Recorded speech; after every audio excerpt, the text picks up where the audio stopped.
feature is implemented so that the user can now easily view the link relations of the currently selected issues in a graph. Let's switch to detail view and click an issue. So before, the user can now just see the link relations by just looking at this table. And with this newly added feature, the user can have an option to view the link relations as graph. So as you can see, this shows the link relations of the currently selected issues.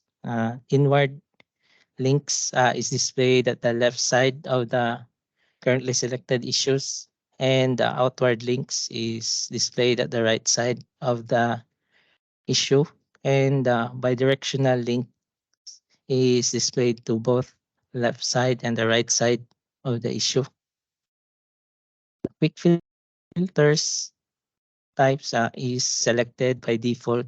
So if the user wants to not to show the inward types, you can just unselect the inward filter and unselect outward filters and unselect all so that the currently selected issues will just be displayed. And let's try to display again all of the link types. Also, link graph is implemented in coverage view and also the Jira detail view.